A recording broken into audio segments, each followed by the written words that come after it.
En général, on donne les titres au message, et si je devais le donner, eh bien, j'appellerais ce message de ce titre. Ne soyez pas choqués, parce que si le mot n'existe pas dans la Bible, la vérité, eh bien, elle existe, cette vérité. Je voudrais vous parler de l'enfer.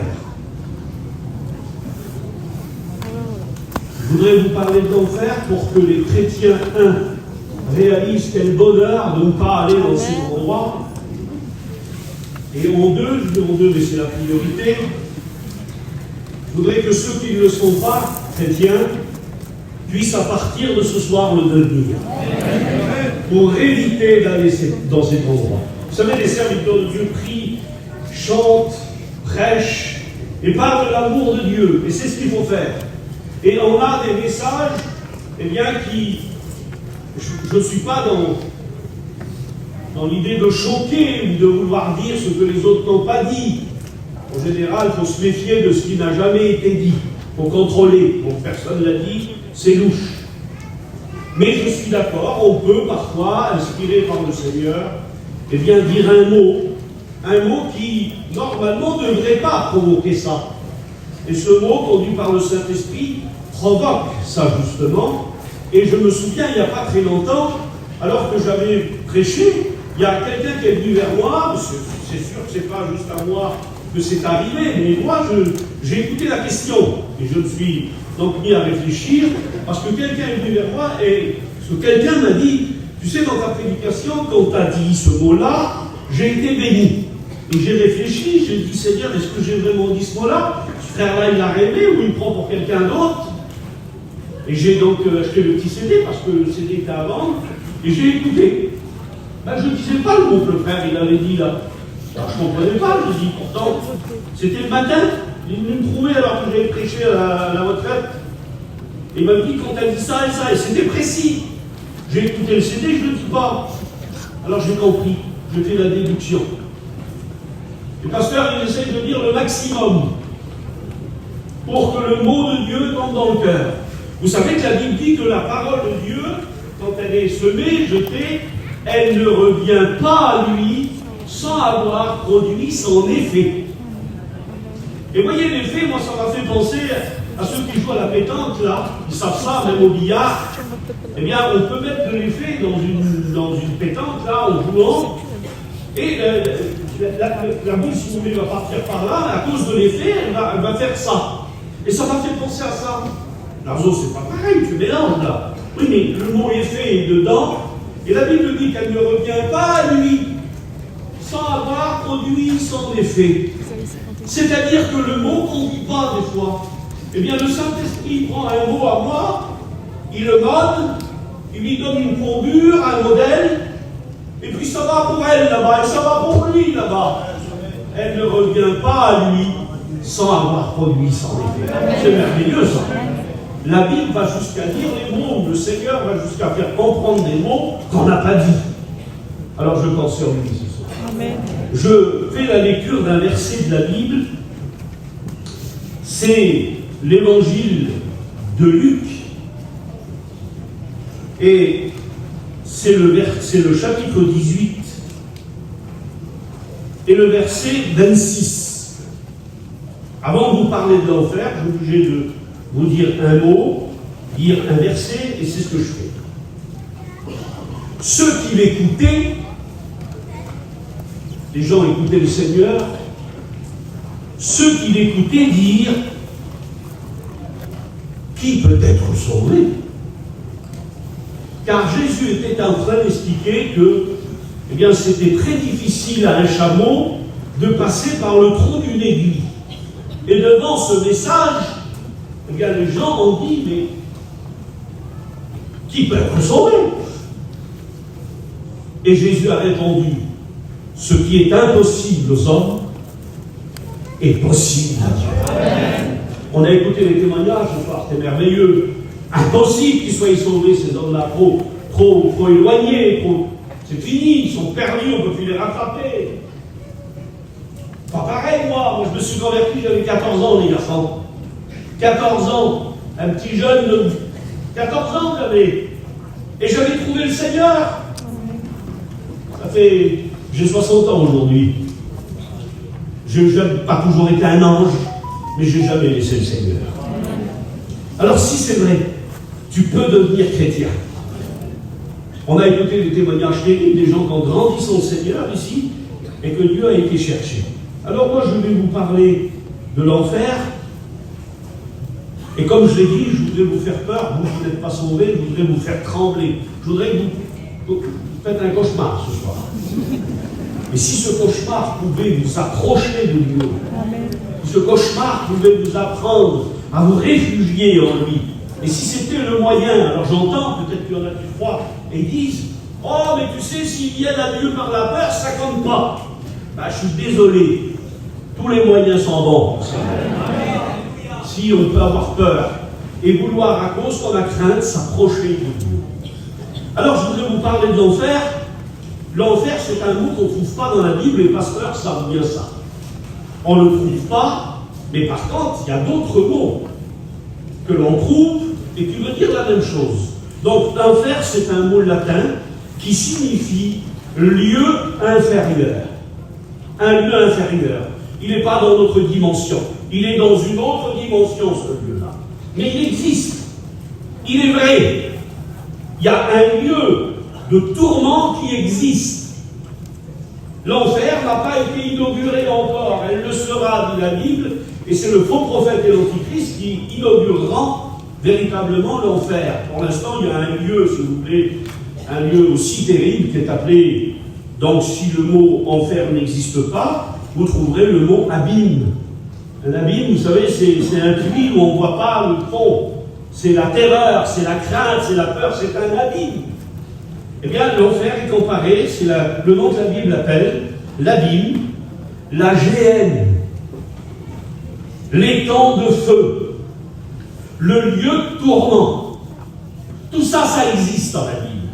Et ça parle justement, eh bien, de ce mot qui est un inférieur, un lieu terrible. Et je voudrais ce soir, Dieu, que Dieu me donne les mots, Seigneur Jésus. C'est pas trop grave si je ne dis pas les choses exactement comme il faut. Ce que je voudrais, c'est être la voix du Seigneur pour vous. Pas plus tard que ce matin, un ancien m'a envoyé un petit message d'exhortation. Et j'ai écouté le message d'exhortation.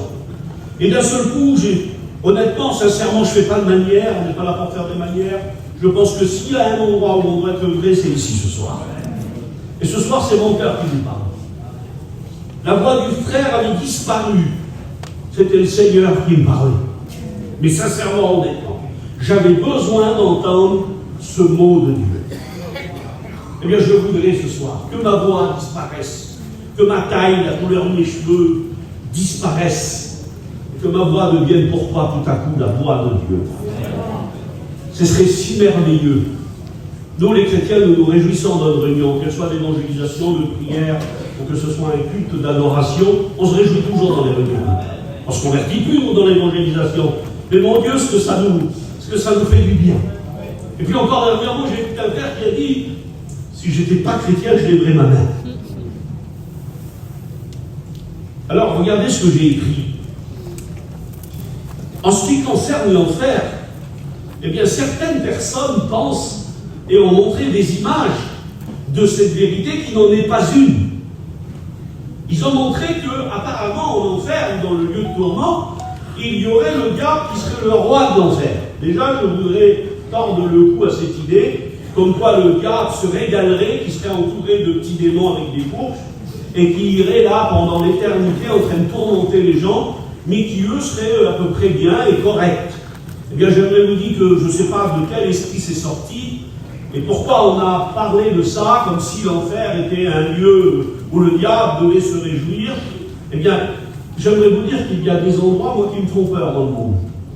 Il y a des images qui passent là sur Internet, où il y a, je crois que c'est en Amérique, où il y a des gens qui prennent une nouvelle drogue, là, pardonnez-moi, pour les plus anciens, mais ça fait d'eux des morts vivants, je ne sais pas comment ça s'appelle là. C'est enfin, soit, c'est comme si, vous avez vu, ils sont dans une position, ils sont allongés par terre, ils ne bougent plus, et c'est une catastrophe. C'est une hécatombe, cette drogue-là. Eh bien, moi, si je serais dans ces bruits-là, je me sauverais. Le diable Isaïe dans ses rues. Mais j'aimerais dire qu'il y a le Seigneur aussi dans ses rues. Parce qu'il y a des pasteurs qui vont là-bas. Il y a des chrétiens qui rendent témoignage. Donc vous voyez, ça peut nous faire peur à nous, mais ce n'est pas l'enfer. Nous, on pourrait dire, mon Dieu, quel vilain endroit. Ah, j'ai des frissons, je sens des mauvais esprits. Mais pardonnez-moi, ce n'est pas l'enfer. Le diable se régale et se réjouit. Il y a un lieu qui s'appelle l'enfer, et la Bible déclare que le diable lui-même et les démons tremblent de peur d'aller dans ce lieu. Imaginez, un lieu qui fait peur au diable. Là où vous tremblez, là où vous transpirez, eh bien le diable se réjouit, se régale, c'est son terrain de chasse. Eh bien, il y a un lieu qui à l'origine, c'est écrit dans la parole du Seigneur, a été préparé pour le diable et pour les anges. Et il n'a pas été préparé pour qu'ils se régalent. Il a été préparé parce que c'est un lieu de punition. C'est un lieu de souffrance où le diable et les démons souffriront pour l'éternité. Souvenez-vous, la Bible déclare que quand Jésus est venu sur le territoire des Gadaréens, là, eh bien, il déclare qu'un possédé ou deux possédés, ça dépend de l'évangile que vous lisez, se sont jetés aux pieds de Jésus. Et c'est les mauvais esprits qui leur faisaient faire ça. Et la Bible déclare que les mauvais esprits ont parlé par la bouche de cet homme. Et les démons ont parlé. Ils ont dit, Jésus, fils du Dieu vivant, es-tu venu nous tourmenter avant notre temps? Les diables ou les démons avaient conscience que si Jésus les envoyait en enfer ou dans le lieu de tourment plutôt que dans les pourceaux, ils auraient là entamé alors une souffrance de laquelle ils tremblent et ils ont peur. Alors, la Bible dit que ce lieu a été préparé pour le diable au départ et pour les anges. Et comme je l'ai dit, donc Matthieu 8, 28, le diable supplie ou les démons supplient que Jésus ne les envoie pas là-bas. Alors ce qui est très intéressant, enfin c'est très intéressant, je ne sais pas si c'est très intéressant, mais en tous les cas, c'est intéressant dans le message. Il faut que ceux qui ne connaissent pas Jésus réfléchissent à ce que je dis là, c'est important. Ce soir c'est une affaire de vie ou de mort, vous savez. C'est pas seulement une réunion ce soir. Pour celui qui n'a pas Jésus dans sa vie, c'est pas à moi, ça ne m'appartient pas. Je n'ai pas à dire celui-là il est sauvé, celle-là elle est perdue. C'est le Seigneur qui fera le tri, c'est le Seigneur qui dira arrière de moi, je ne vous connais pas. Mais je pense que l'on peut dire que si quelqu'un n'a pas Jésus dans sa vie, eh bien c'est joué. Pour aller au ciel, il faut avoir Jésus dans sa vie. Et c'est pas moi qui le dis, c'est Jésus. Nul ne vient au Père que par moi, Jésus a dit. Eh bien, j'aimerais te dire que si tu n'as pas Jésus, en général, tu ne peux pas aller au Père. C'est-à-dire que tu ne peux pas être sauvé. Donc, il faut ce soir réaliser ce que je vous dis là. Qui ira en enfer, frère Garzo? Est-ce que c'est seulement le diable et les démons? Et si c'est ça, eh bien tant mieux, c'est normal, il mérite, lui. Eh bien, c'est avec douleur que je vais vous dire non. Ah, tu dis non, frère? Bon, alors on va accepter une catégorie d'hommes. On peut accepter que ce soit Hitler, qui a été cité tout à l'heure dans le témoignage. Hitler, ou les grands criminels de guerre, ou les meurtriers, ceux qui ont tué en série, là. Je voudrais vous dire que malheureusement, il n'y a pas que. Parce que ces hommes, s'ils arrivent à la repentance, on est presque pas d'accord, parce que quelqu'un qui a fait trop de méchanceté, il mérite une punition, une condamnation, un jugement. Et je vous assure devant Dieu qu'il ne mérite pas l'enfer. Il ne faut pas se réjouir. Même si le personnage, il est tout ce que vous voulez. Nous sommes des chrétiens, frères et sœurs. Et la Bible déclare, alors que c'était un ange, c'était Gabriel qui était en face du diable. Et à un moment donné, ils se sont disputés le corps de Moïse. Je pense que vous connaissez cette histoire dans la Bible.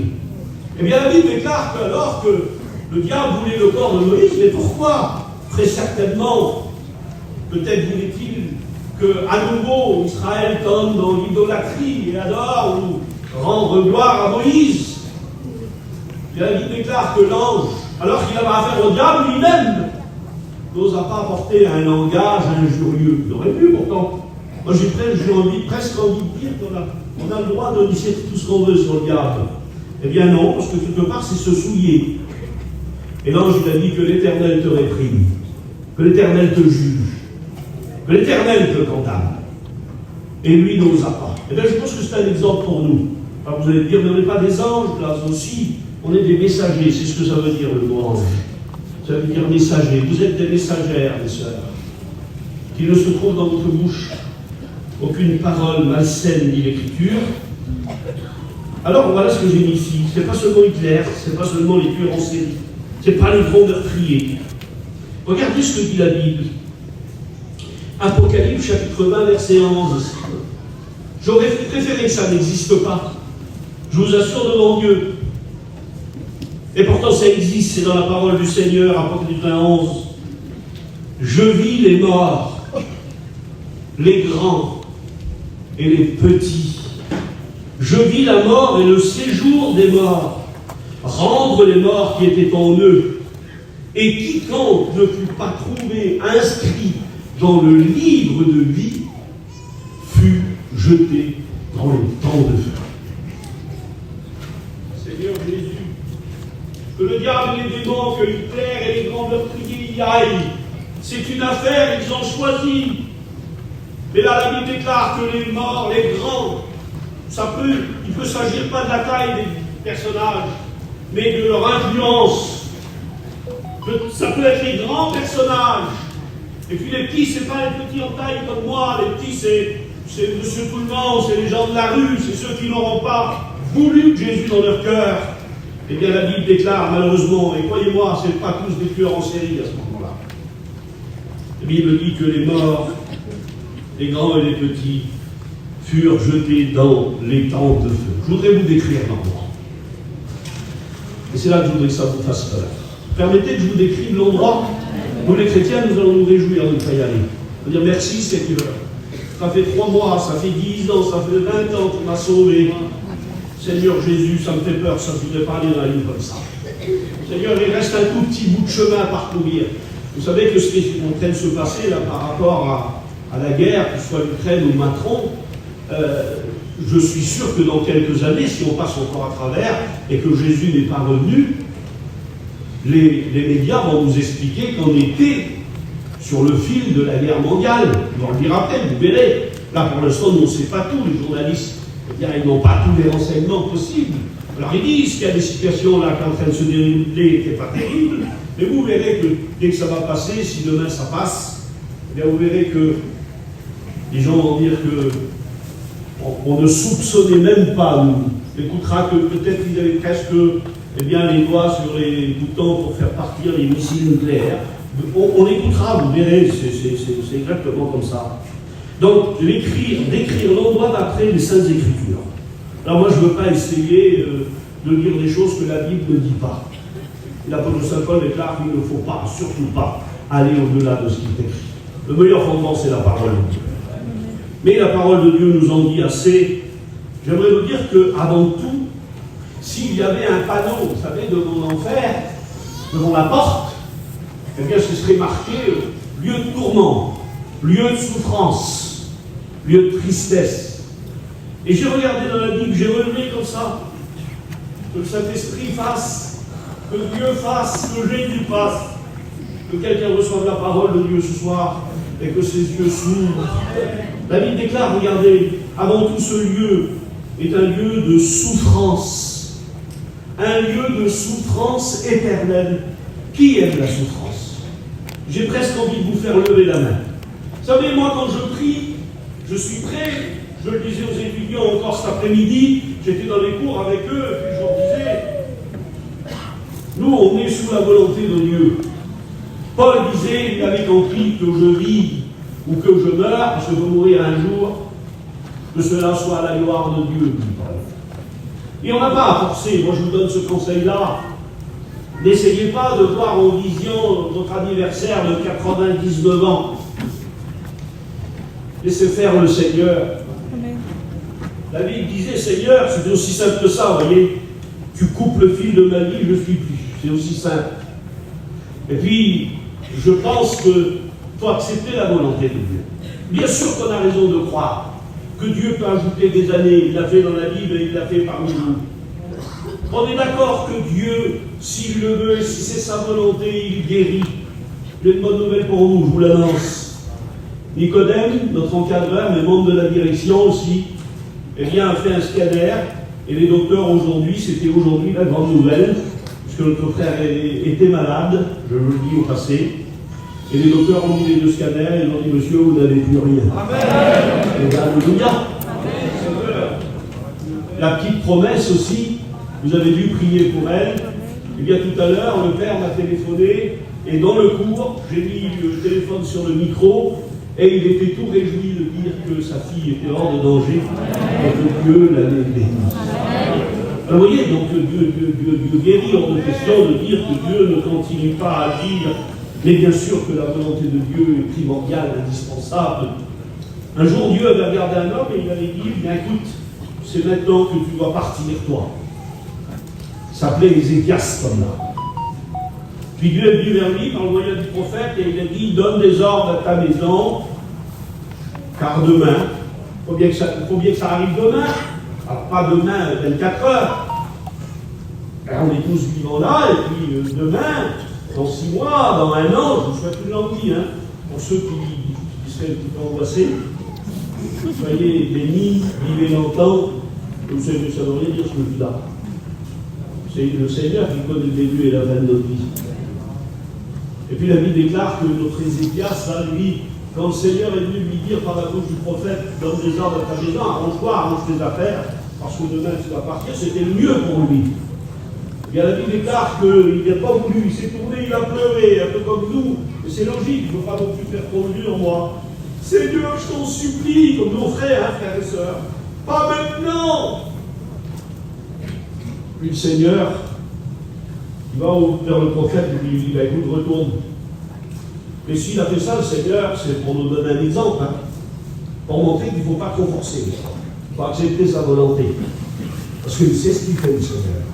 Toi, tu ne sais pas ce que tu fais des fois. Moi non plus, je ne sais pas ce que je fais. Mais lui, il sait faire. Et puis la Bible déclare qu'il a parlé au prophète. Il a dit, dis-lui que je lui ajoute 15 ans à sa vie. Quelle beauté! Je vais voir les petits grandir! Quelle bonté, il va dire mieux. Non, pas maintenant. Ouais. Il a eu un garçon. Ce garçon a été la catastrophe pour Israël. Israël est tombé dans l'idolâtrie à cause de lui. Le Seigneur aurait fait mieux de le prendre, vous voyez. Alors moi je le dis, j'espère que ça ne vous choque pas. Je n'ai pas l'âge de mourir, j'ai 60 ans, je pense que c'est bel âge, j'ai 30 ans. Et je dis au Seigneur, Seigneur, si des fois ce serait mieux maintenant, alors n'hésite pas, prends-moi. Vous voyez, pour ceux qui sont superstitieux, là, peut-être qu'ils peuvent dire, mon Dieu, il ne faut pas qu'ils disent ça, s'ils ne croient pas, ça peut y arriver. Donc, je suis prêt. Je vous assure, je suis prêt. Je préfère sortir par la grande porte. Vous savez, je vois Brittini, là, et puis on a dit, Seigneur, on a prié pour vous, hein. On a prié pour cette église, croyez-moi, hein. Parce que le diable a descendu contre cette église avec une grande colère, je pense qu'on peut le dire. Hein. Et je m'aperçois que l'église, c'est un pieux. Et c'est un père de l'église qui a dit ça. Il a dit, l'église de Jésus-Christ, la vraie, c'est un pieux. Plus on frappe dessus, plus elle s'enracine. Eh bien, merci Seigneur pour vous dire. Vous êtes nombreux ce soir. Oui, on veut dire, regarde ce soir, il peut s'user, mais nous resterons fidèles. Que Dieu soit béni. Alors regardez ce que j'ai dit. Avant tout, c'est un lieu de torture et de souffrance éternelle. Il se peut que la souffrance... Alors, je vais prendre des prédicateurs témoins, parce que attention, il ne faut pas qu'on me dise que j'ai dit des choses et je ne les ai pas dites. Mais, si par exemple on lit un verset dans la parole du Seigneur, par exemple, Jean 5, 29, eh bien, il est question de la résurrection, et c'est marqué comme ça. Ceux qui auront fait le bien ressusciteront pour la vie, et ceux qui ont fait le mal ressusciteront pour le jugement. Je me souviens avoir posé ces questions. Moi, j'ai toujours été à peu près intéressé à l'écriture, comme tous les serviteurs de Dieu. Et puis, dès que je voyais là, non pas que je voulais les réponses à tout prix, hein. Quand il n'y avait pas de réponse et que le frère me disait c'est encore un peu mystérieux, on n'a pas tous les renseignements à ce sujet, j'acceptais. Hein. Et c'est le frère Jimmy qui disait pour le 80% des questions qu'on a posées dans la Bible, eh bien, il a les réponses. Et puis quand les derniers 20%, je ne sais pas si j'exagère le pourcentage, mais en admettant qu'il y ait 20% où on n'a pas de réponse, eh bien, c'est le moteur de la foi qui se met en route et on accepte ce qu'on ne comprend pas. Ça fait partie de ça. Et Jésus a loué, ou il a honoré cela. Il a dit sur Thomas, parce que tu as vu, tu as cru. Comme on dit, parce qu'on t'a expliqué, parce que tu as vu, tu as touché, tu crois. Eh bien, heureux celui qui ne fera pas la même expérience que toi, Thomas. Ceux qui accepteront de suivre sans jamais rien avoir vu. Eh bien, nous sommes de ceux qui n'avons pas vu directement, littéralement, mais nous l'avons vu d'une autre façon, le Seigneur. En libérant les bronniers parmi nous, ceux qui consommaient de l'alcool parmi nous, étant esclaves du péché, bien Dieu les a libérés. Et je vous dis ça pour vous dire que, alors c'est une question que je pose. Par autres, on a fait allusion. Oh, ben écoutez, dites-le si ça vous chante. Je n'affirme rien ici. Je veux juste dire que l'enfer jouera peut-être sur les deux souffrances. Peut-être que ce ne sera pas qu'une souffrance morale, l'enfer. Elle ne sera pas que spirituelle. Pourtant, c'est déjà pas mal, une souffrance morale. Les gens qui sont angoissés ici, qui font des crises d'angoisse, si on a parmi nous, il peuvent vous dire que ça fait aussi mal qu'une vraie blessure corporelle. On dépérit par l'angoisse.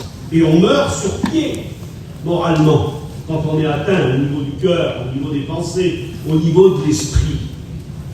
Mais ça ne fait pas du bien non plus, les douleurs physiques. Vous avez de l'arthrose, vous? Et de la goutte? Ben, moi j'ai tout ça. Et des fois, il y a des douleurs qui surpassent tout. Alors j'ai regardé, puis je me suis dit, Seigneur, j'ai dit, la Bible présente que eh bien, le chrétien ressuscitera. Quel bonheur, la résurrection.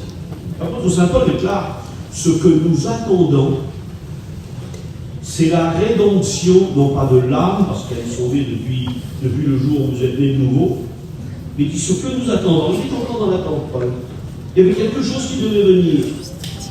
Il dit, nous attendons le rachat, la rédemption de notre corps.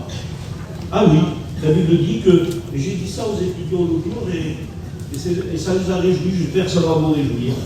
Vous savez que la parole de Dieu déclare qu'à la voix du Fils de Dieu, ceux qui sont dans les sépulcres entendront la voix et en sortiront. Alors j'ai regardé ce verset-là, les prédicateurs l'ont découvert certainement. Et je regardais, j'ai dit, Seigneur, quand tu dis à la voix du Fils de Dieu, ceux qui sont dans les sépulcres, est-ce que ça veut dire le shéol, l'Hadès, c'est-à-dire là où va l'âme, un lieu inférieur, un lieu d'une autre dimension? Alors j'ai regardé en grec, parce que c'est ça qu'on fait nous, et j'ai regardé le mot sépulcre. Ah non, c'était pas Hadès, c'était pas shéol le mot sépulcre. C'est le mot mnémion en grec. Vous savez ce que ça veut dire mnémion? Ça veut dire la pierre, le marbre, le granit. Seigneur Jésus, ça c'est beau. Vous voyez, à la voix du Fils de Dieu. Et ça m'a fait penser à la résurrection de Lazare. Vous savez que Lazare est ressuscité, vous vous souvenez? La Bible dit que Jésus est venu. Et bien à un moment donné, il a crié Lazare. Je peux quitter parce que je n'ai pas le temps. Mais Lazare, sort. Mais Jésus avait dit avant, roulez la pierre. Parce que si la pierre n'était pas roulée et que Lazare ressusciterait dans son tombeau, eh bien il allait mourir quelques heures ou quelques jours après. La pierre n'était pas roulée. Il était redevenu physiquement vivant, Lazare. Et quand la pierre n'était pas roulée, il restait dedans. Et puis j'ai pensé à la résurrection de Jésus. Et je dis, lui, il n'est pas ressuscité comme Lazare. Vous savez, il est ressuscité d'une résurrection que l'on appelle dans la Bible la résurrection anastasiaque, la glorieuse résurrection. C'est-à-dire que le corps est changé. Et si Jésus est ressuscité dans ce corps-là, pourquoi la Bible déclare que quand les femmes sont venues tôt le matin, la pierre avait été roulée, alors que lui avait la possibilité de transcender la matière? Souvenez-vous, dans l'évangile de Jean, c'est marqué comme ça. Alors qu'ils étaient tous dans le même lieu, que le lieu était fermé, il parut au milieu d'eux. Vous voyez? Et c'est précisé, alors que tout était fermé. C'est comme pour dire que Jésus n'a passé ni par la porte, ni par la fenêtre. Mais qu'il est rentré comme pardonnez-moi Seigneur, comme un fantôme. Pouvait transcender la matière. C'est comme ça qu'on peut penser. Mais pourquoi la pierre a été roulée pour lui alors? Pourquoi Jésus n'a pas traversé comme ça? Ah, bien parce que, imaginez que les disciples disent aux gens, Jésus est ressuscité. et les gens seraient venus et qu'ils auraient vu la tombe encore fermée, ils auraient dit, mais c'est tous des fous.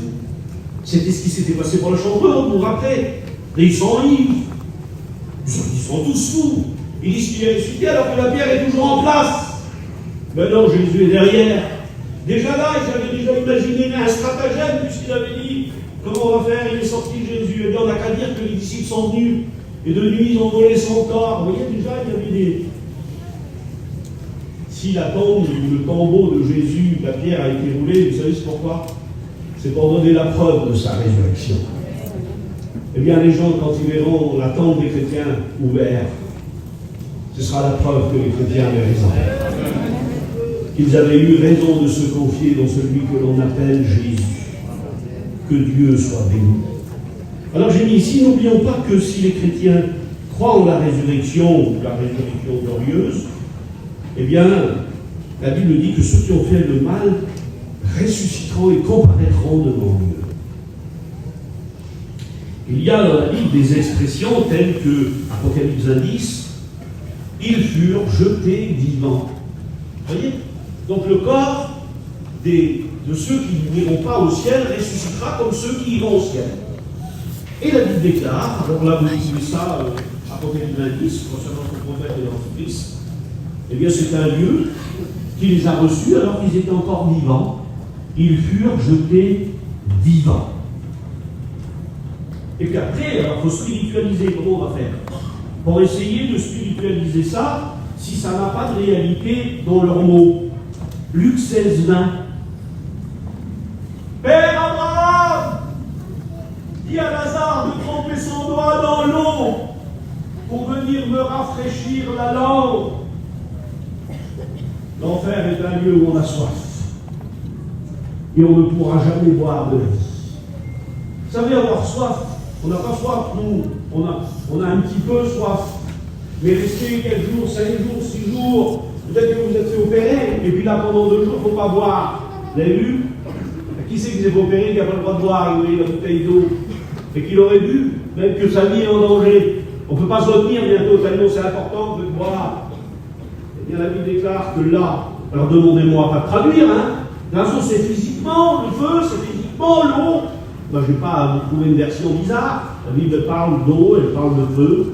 Et c'est comme ça que je le traduis. Traduisez-le autrement, si ça vous chante.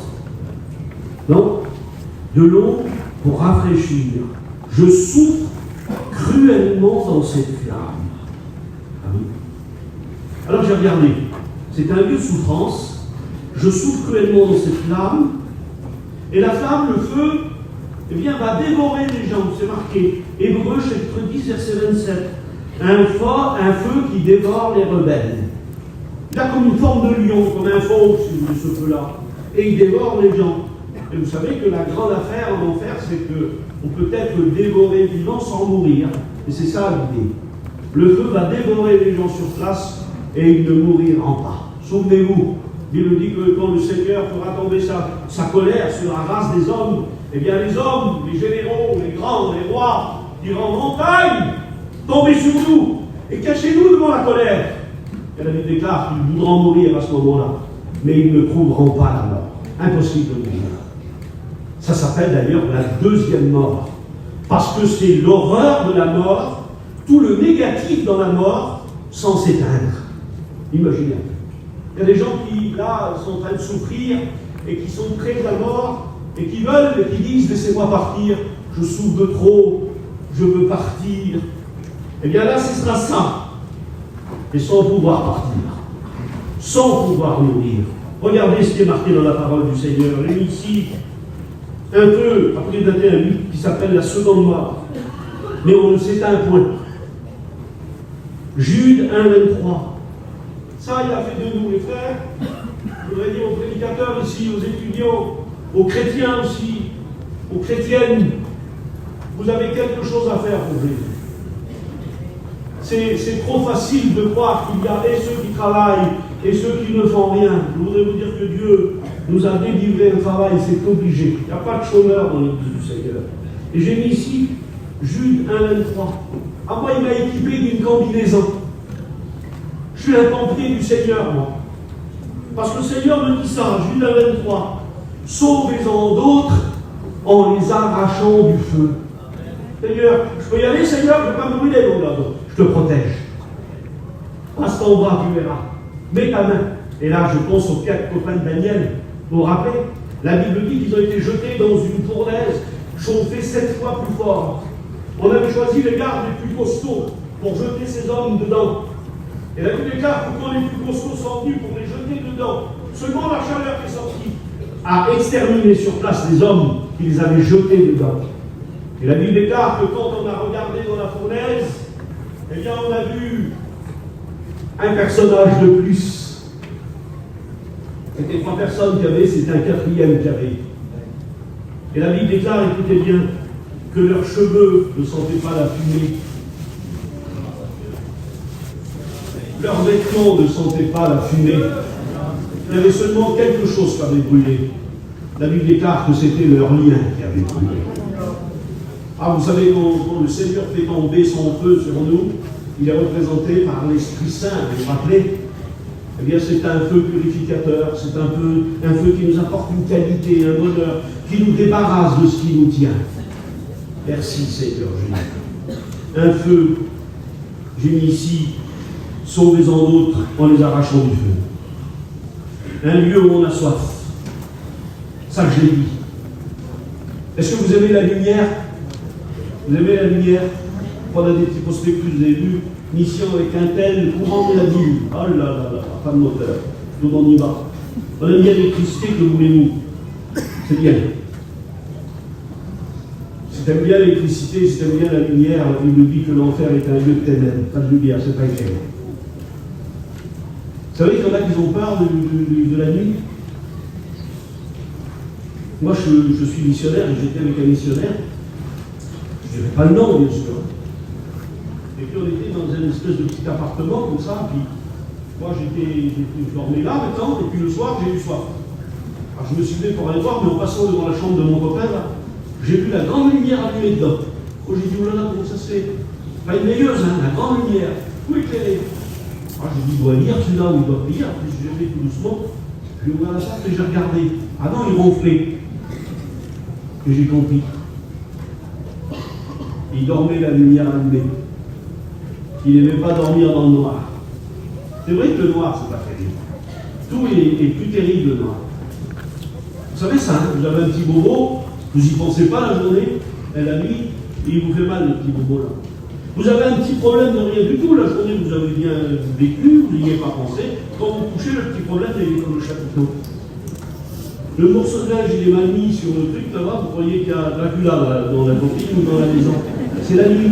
On dit que la nuit est la reine de la terreur. C'est vrai. Tout est plus grave la nuit.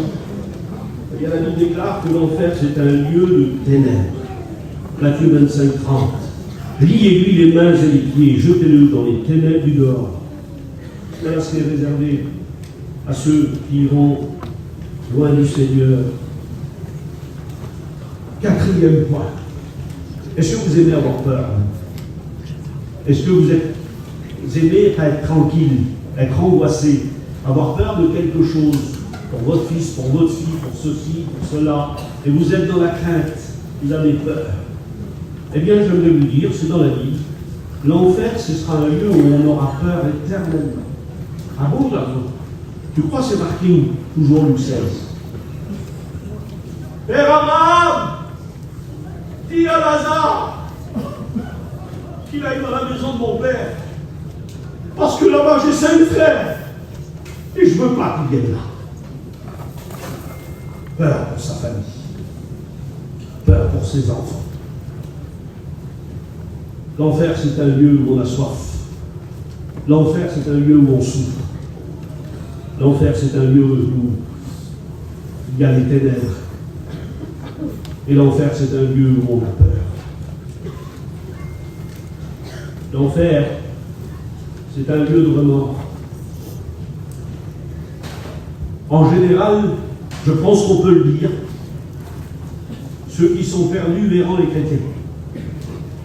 Parce que la Bible déclare, toujours Luc 16, celui qui était perdu, levant les yeux, il vit Lazare dans le sein d'Abraham, et il le vit que Abraham était en train de le consoler. Donc si je montrais à ce verset-là, eh bien ce qui fera partie de l'enfer sera aussi la possibilité de voir les chrétiens se réjouir. Et le remords s'accentuera encore plus. Parce qu'on dira, mais j'ai fréquenté les chrétiens. On dira, je suis venu à la réunion. On dira, mon oncle, c'est un prédicateur. Mon père nous a témoigné. Ma mère nous disait qu'il fallait faire attention. Et quel bonheur quand on peut venir sur quelqu'un et qu'on peut dire, c'est pas de ma faute, c'est de la faute à lui. Eh bien là, la Bible déclare que vous ne pouvez pas dire c'est l'autre. Vous ne pourrez que vous en prendre à vous-même. Vous ne pourrez que vous en vouloir à vous-même. Parce que toutes les fois où Dieu vous a tendu la main, toutes les fois où vous avez été appelé, moi je ne fais pas trop d'appels, je ne sais pas faire des appels dans le message, vous savez, levez votre main, donnez votre cœur à Dieu, je ne sais pas trop, en vérité c'est vrai. Et l'autre jour je prêche, et puis il y a un frère qui vient à moi, il dit, dans excuse-moi, mais fais une appel, moi. J'ai dit, je ne sais pas, mon frère. Il a dit, je peux la faire, moi. Il m'a dit, fais-la. 10 personnes se sont données au Seigneur. Il y a combien d'appels? À combien d'appels tu n'as pas répondu? Combien de fois le Seigneur t'a fait signe? Combien de fois le Seigneur t'a fait connaître son amour? Eh bien, la Bible déclare, levant les yeux, il vit Lazare, qui était consolé par le Père Abraham. Quelle angoisse! Et nous, Gazo, les chrétiens, tu crois qu'on va voir ceux qui souffrent en enfer? Non, ce serait plus le paradis sinon. Non, Dieu fait bien les choses. Je pense que nous... Alors, je vais peut-être répondre, je vais oser répondre à peut-être une question que certains se posent en disant, mais si mon fils, ma fille n'est pas sauvé, Gazo, est-ce qu'il pensait au ciel? Bien, pardonnez-moi, vous savez que le paradis ou le ciel, je vais en dire quelques petits mots après, c'est le lieu de félicité par excellence. On ne peut pas être heureux sur la terre comme on va l'être au ciel, c'est impossible. Je vais vous donner un exemple. Je ne sais pas qu'est-ce que c'est que faudrait tailler pour être heureux, le plus heureux du monde. Allez, je vais dire quelque chose. Toucher à l'euro million, 178 millions d'euros. Pardonnez-moi, tu peux toujours tomber malade, tu peux toujours avoir une mauvaise nouvelle. Et même avec 170 millions d'euros, tu peux toujours être dans la crainte et dans la peur. Et la Bible emploie un mot pour la joie du ciel, c'est le mot béatitude. Ça, c'est un mot qui traduit la joie du ciel. Ça veut dire que cette joie-là, on ne peut pas la mesurer avec la joie ici. Et cette joie va être le partage des chrétiens. Oui, mais si je peux penser à mon fils qui n'est pas sauvé et à ma fille qui n'est pas sauvée, ce ne sera pas tellement la béatitude. Je vais peut-être me tracasser, je vais dire Seigneur, et ma fille, et mon fils, et mon frère, et mon neveu, et mon oncle. Eh bien, je crois. C'est ma foi, moi, je pense que le Seigneur va effacer. Vous savez, la Bible dit qu'il va effacer les larmes des yeux. Eh bien, ça veut dire qu'il va effacer tout, non seulement ce qui nous a fait pleurer, mais tout ce qui pourrait encore nous faire pleurer. Dieu va l'effacer. Et rien ne pourra venir entraver la joie et le bonheur que Dieu nous donnera dans le lieu que l'on appelle le paradis. Alors j'ai mis ici, regardez, le paradis. Après le cantique, j'ai mon fils qui peut peut-être chanter ce cantique-là. Le paradis, c'est un lieu de noces. C'est un lieu, c'est une salle de mariage. Moi j'aime bien aller dans les mariages chrétiens. Dans les mariages pas chrétiens, j'y vais pas, j'aime pas. Mais les mariages chrétiens, on peut manger un bon morceau de gâteau, boire une coupe de champagne, et on voit les gens tout bien propres, habillés, lavés. Ben, c'est réjouissant, mieux vaut aller dans les mariages que de veiller. Vous voyez pas? Et bien la Bible dit que le paradis est un lieu de noces, un lieu de mariage, un lieu de réjouissance. La Bible dit encore que le paradis, eh bien c'est un lieu où on n'a pas soif, puisque nous sommes désaltérés. Vous vous souvenez ce que Jésus a dit? Il a dit à la Samaritaine, si tu savais qui est celui qui te demande à boire, tu aurais toi-même demandé à boire, et l'eau qu'il t'aurait donnée serait devenue pour toi une source d'eau vive qui jaillirait jusque dans la vie éternelle. Les chrétiens deviennent au paradis une source d'eau. Loin d'avoir soif, hein? Et meilleur que tous les autres. C'est un lieu de lumière, le paradis. Seulement, c'est plus le soleil qui nous éclaire. C'est marqué Apocalypse 22. C'est le Seigneur qui nous éclaire de sa face. Le paradis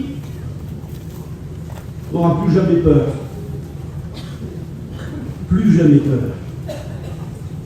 Car la ville sera entourée d'une énorme muraille. Vous savez que dans la Nouvelle Jérusalem, il y a une muraille énorme. Elle fait 10 000 km de tour.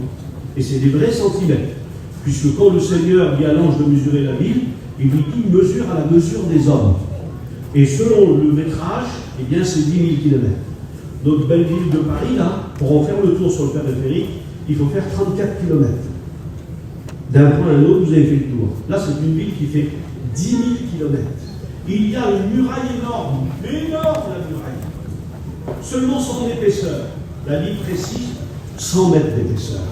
Alors que Babylone et puis Jéricho, c'était une dizaine de mètres, et à cause de ça, c'était des villes imprenables, en parfaite sécurité. Jamais personne n'a pu mettre la main dessus, à moins que Dieu s'en mêle. Et dans Jéricho, Dieu s'en est mêlé, mais il n'y a pas un mur qui résiste quand Dieu s'en mêle. Mais là, 10 000 km de tour, la nouvelle ville de Jérusalem. En tous les cas, la fameuse muraille, écoutez bien, elle est faite en or transparent comme du cristal.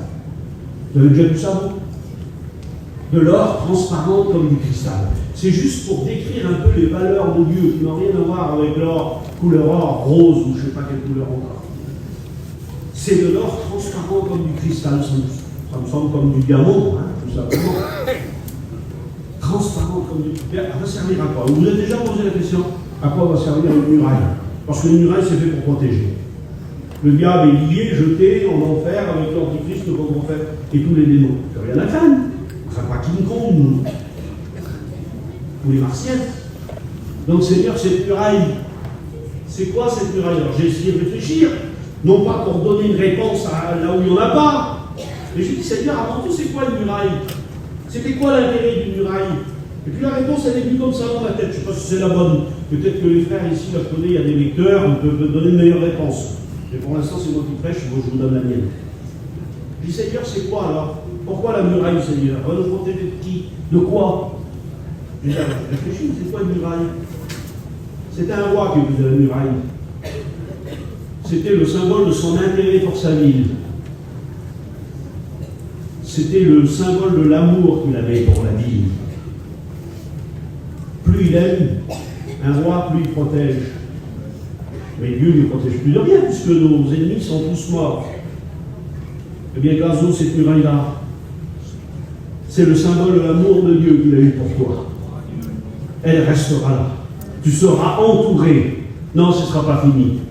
Dans la Nouvelle Jérusalem, l'amour de Dieu ne serait pas fini. Toute chose passera. Et l'amour de Dieu restera.